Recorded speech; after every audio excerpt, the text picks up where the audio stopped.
160 min şəxsimizi biz işə düzəltmişik ki, onların təqribən 35%-i məhz gənclərdir. İşsiz və iş axtaran şəxs kimi qeydiyyat ümumiyyətlə necə aparılır? İstər onlayn qaydada, istərsə də bizim xidmət məkanlarımıza, regional məşğulluq filiallarımıza, o cümlədən fəaliyyət göstərən DOST mərkəzlərinə müraciət edə bilərlər. Özünə məşğulluq proqramının icrası necə gedir? Bu proqramın əhatəliyi 100 min şəxsin üzərində olur. Həm də bütün mərhələlər növbəllik qaydasında həyata keçirilir. Vətəndaşlar tərəfindən şikayətlər də olunur, keyfiyyət məsələsindən bağlı.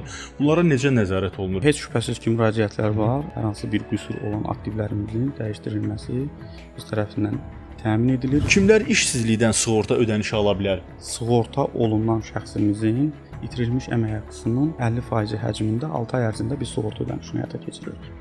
Qəbuldasan.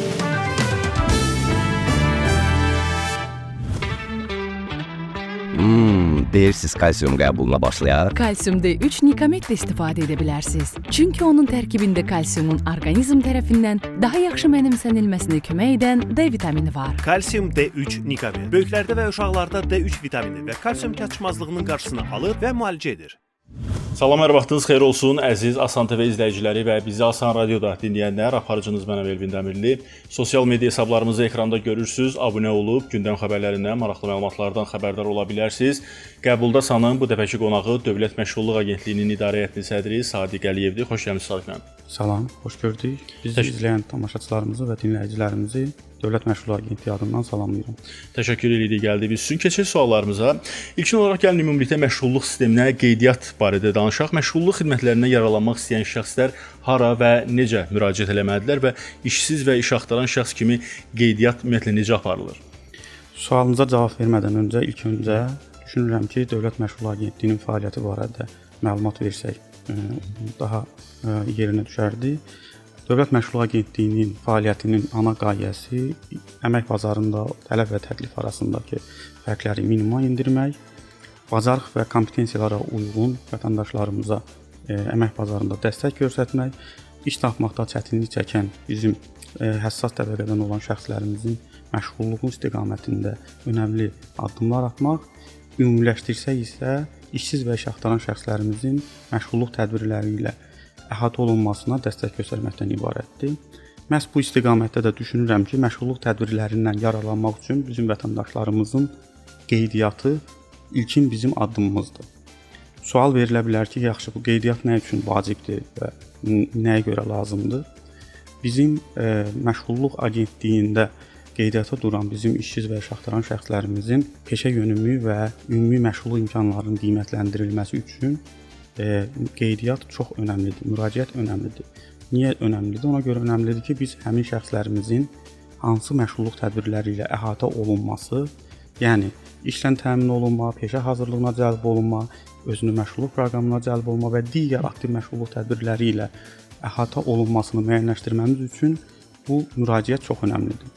Bu günlərin bu baxımdan da vətəndaşlarımız üçün ən rahat olan və uyğun olan hansı müraciət formasıdırsa, müraciət edə bilərlər. İstər onlayn qaydada, istərsə də bizim xidmət məkanlarımıza, regional məşğulluq filiallarımıza, o cümlədən fəaliyyət göstərən DOST mərkəzlərinə müraciət edə bilərlər və işsiz, iş axtaran kimi qeydiyyata alına bilərlər. Özünə məşğulluq proqramının icrası necə gedir? Ümumiyyətlə hansı işlər görülüb, rəqəmlər falan varmı? Bizim təqdim etdiyimiz aktiv məşğulluq tədbirlərindən ən vacibi heç şübhəsiz ki, özünə məşğulluq proqramıdır. Özünə məşğulluq proqramı bizim kiçik ailə təsərrüfatlarının formalaşdırılmasına, əhalimizin az təminatlı hissəsinin ailə gəlirlərinin formalaşmasına dəstək olan bizim önəmli alətlərimizdən biridir, proqramlarımızdan biridir. Proqramın ilkin icrasına 2017-ci ildən başlanılıb, 2017-ci ildən cari ildə də cəlb olunacaq şəxsləri nəzərə alsaq, bu proqramın əhatəliyi 100 min şəxsin üzərində olur. Əgər biz 2017-ci ildə proqrama cəlb olunan şəxslərlə ötən il proqrama cəlb olunan şəxslərin sayını müqayisə etsək, bu təqribən proqramın əhatəliyinin 15 dəfə artması demək. Bu gün kənd təsərrüfatı istiqaməti üzrə 4, istehsalat xidməti üzrə, istehsal və xidmət sahəsi üzrə isə 28 olmaqla bu gün 32 zərfimiz vətəndaşlarımıza özünə məşğulluq proqramı istiqamətində təqdim olunur.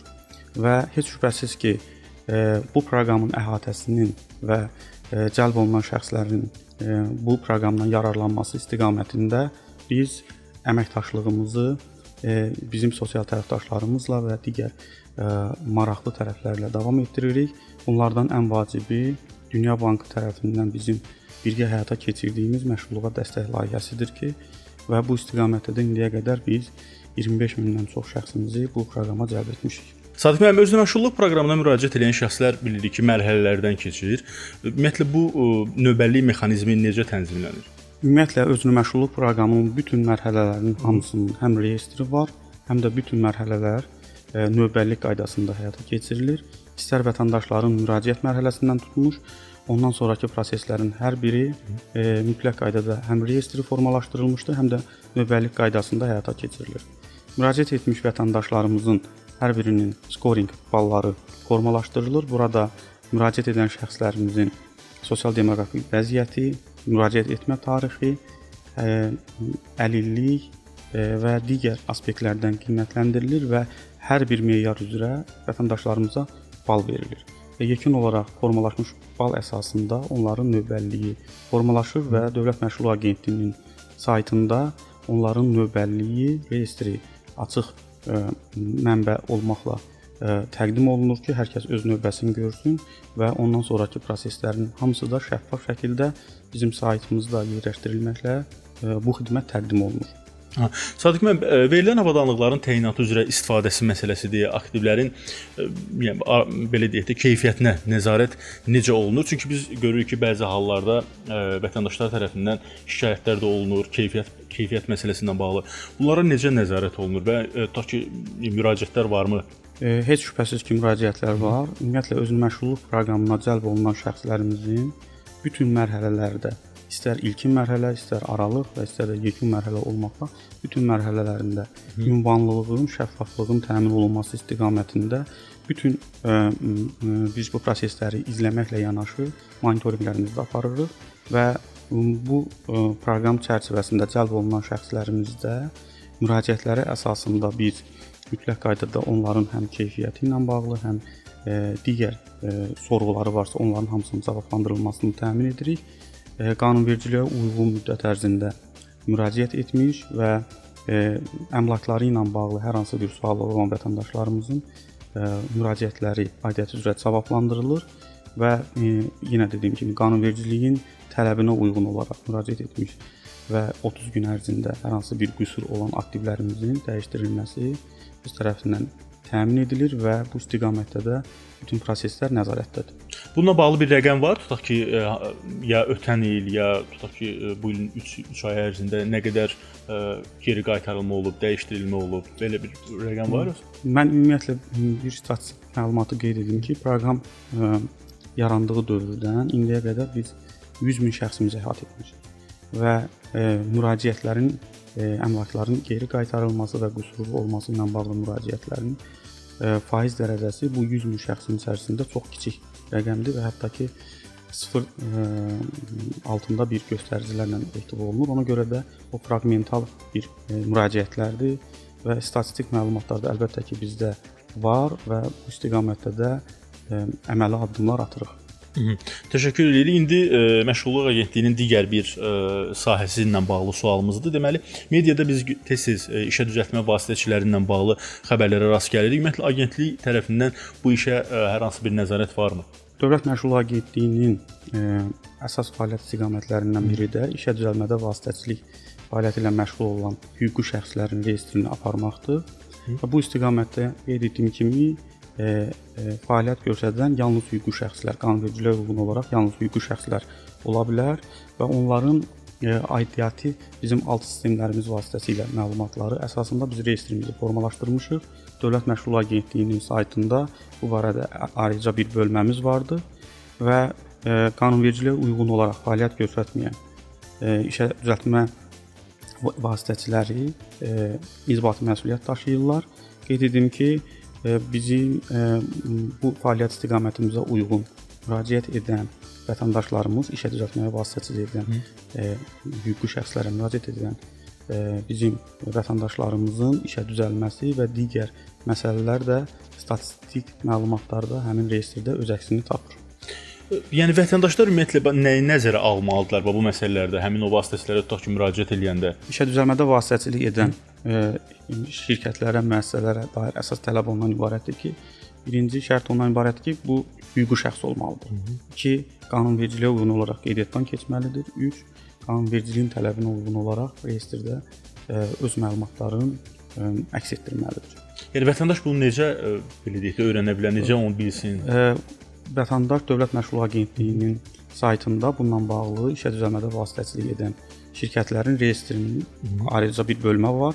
Ora baxmaqla həmin şirkətlərin reyestrdə olub-olmadığını bilə bilərlər və dolayısıyla da həmin şirkətlərə dair ətraflı məlumat oradan əldə edə bilərlər. Aydındır, təşəkkür edirəm.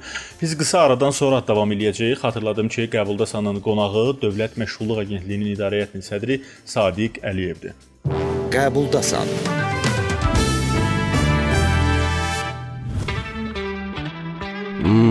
Deyirsiz kalsium qəbuluna başlayaq? Kalsium D3 Nikametlə istifadə edə bilərsiniz. Çünki onun tərkibində kalsiumun orqanizm tərəfindən daha yaxşı mənimsənilməsinə kömək edən D vitamini var. Kalsium D3 Nikamet böyüklərdə və uşaqlarda D3 vitamini və kalsium çatışmazlığının qarşısını alır və müalicə edir.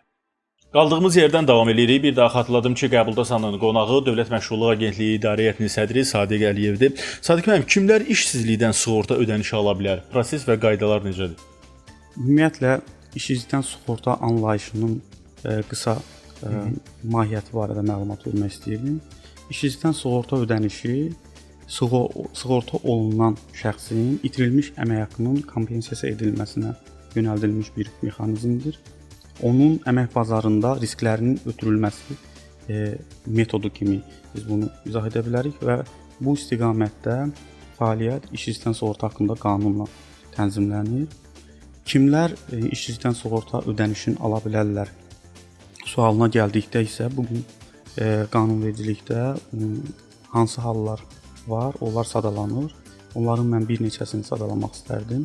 Dövlət orqanı və ya hüquqi şəxslər ləğv edildikdə, işçilərin sayı və eyni zamanda ştatları ixtisar edildikdə, müddətli əmək müqaviləsinə xitam verildikdə, müəssisənin mülkiyyətçisi dəyişdikdə və həmin müəssisədə əmək müqavilələrinə xitam verildikdə və digər bu kimi hallarda işsizlikdən sığorta almaq hüququ vətəndaşlarımızın formalaşır. Bu zaman sığorta olunan şəxsimizin itirilmiş əmək haqqısının 50% həcmində 6 ay ərzində bir sığorta ödənişini həyata keçiririk.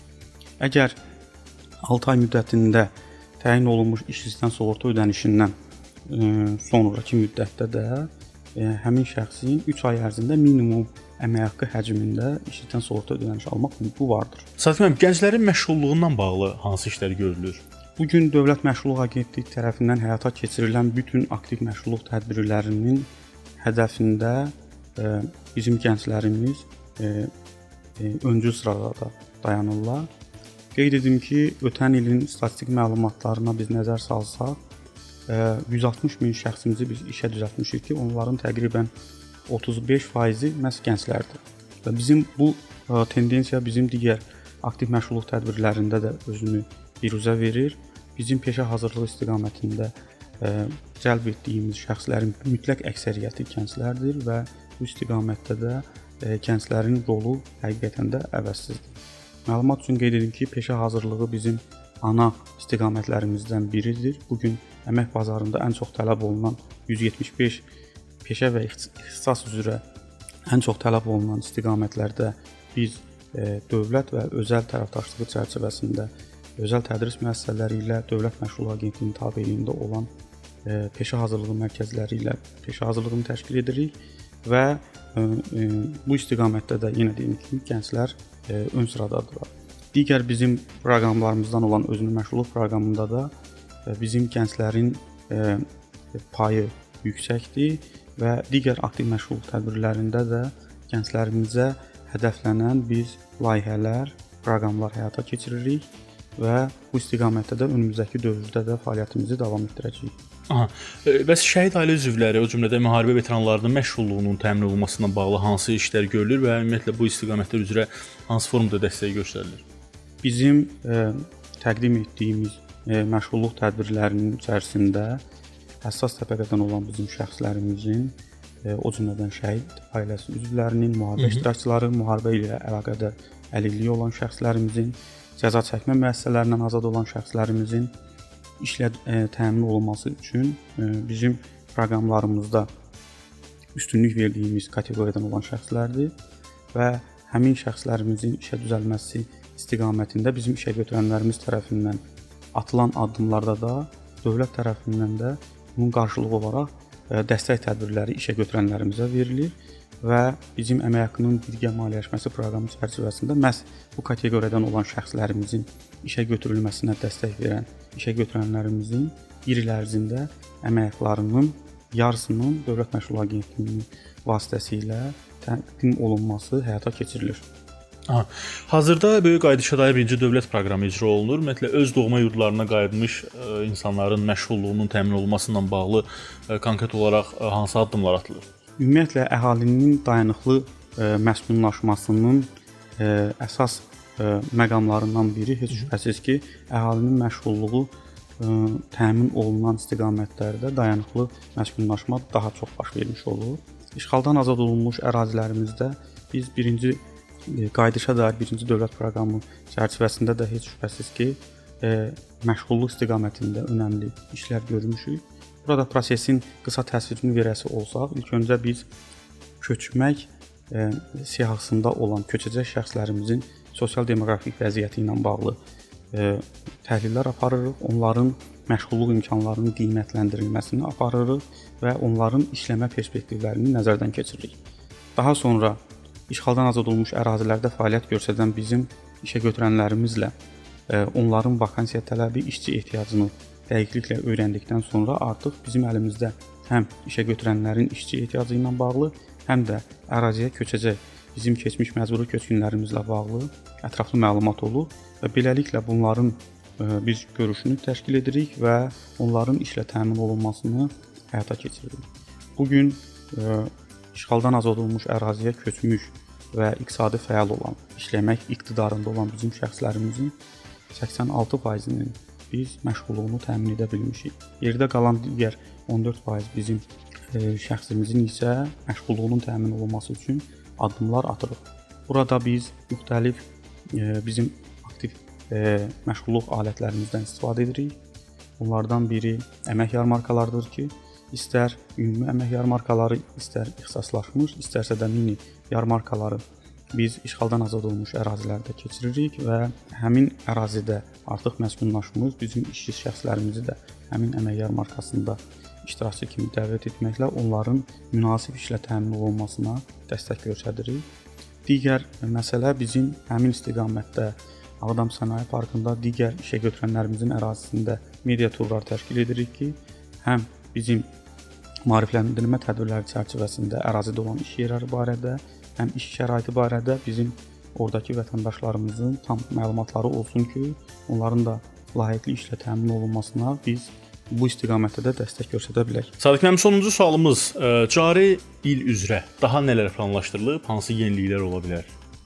Biz Dövlət Məşğulluq Agentliyinin fəaliyyət istiqamətinə uyğun olaraq əsas hədəflərimiz heç şübhəsiz ki, bizim mandatımıza uyğun olan istiqamətlərdə fəaliyyətimizi qurmaq, qarşıya qoyulan dövlət proqramlarında, strateji sənədlərdə öz əksini tapan tədbirləri həyata keçirməkdir və burada əhalinin məşğulluğunun təmin olunması istiqamətində dəstək tədbirlərimizi davam etdirmək və cari ildə əlavə 2 proqramımız vasitəsilə, bunlar məqsədli proqramlar və kvotadan əlavə iş yerlərinin maliyyələşməsi proqramı vasitəsilə 2 yeni proqram vasitəsilə əhalinin məşğulluğuna dəstək olmaq, özünü məşğulluq proqramı çərçivəsində təqdim olunan zərflərin yenilənməsini həyata keçirmək, yeni zərfləri həyata keçirmək, peşə hazırlığı istiqamətində müvafiq ixtisas və peşələrin əhatəliyinin artırmaq, cəlb olunan şəxslərin sayının artırılması bizim qarşıda qoyduğumuz əsas hədəflərdən biridir.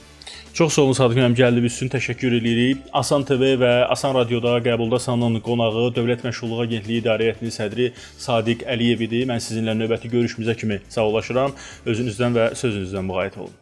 Qəbuldasan.